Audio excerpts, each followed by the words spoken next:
Alam mo, kapag mag-a-abroad ka, dapat buo at malakas ang loob mo. Dahil kung hindi rin lang buo at malakas ang loob mo, huwag mo nang ipagpatuloy pa. Kapag nang ibang bansa ka, dapat kaya mong lahat dahil marami kang kalaban doon sa pupuntahan mo. Nariyan ang lungkot dahil mapapalayo ka sa pamilya mo. Isa yan sa pinakamalakas na kalaban na pwedeng umatake sa'yo. Nariyan din ang takot. Takot at pagkabalisa kung maayos ba ang lugar na mapupuntahan mo. Maaari ka ring panghinaan ng loob dahil tanging sarili mo lang ang tutulong sa'yo sa oras ng pangangailangan mo. Pwede ka ding ma-depress dahil sa sobrang daming problema na darating sa'yo at lalo na hindi mo pa kasama ang pamilya mo sa tabi mo. Pagkawalan ng pag-asa na makakamit mo pa ba ang pangarap mo dahil kulang pa ang panggastos mo kaysa sa sinasahod mo.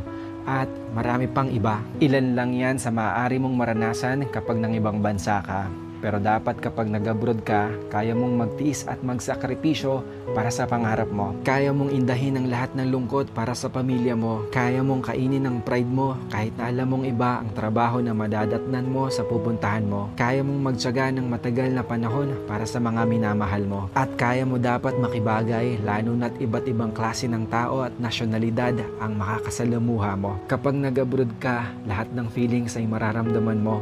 Minsan nga tutulo na lang yung luha mo nang hindi mo namamalayan.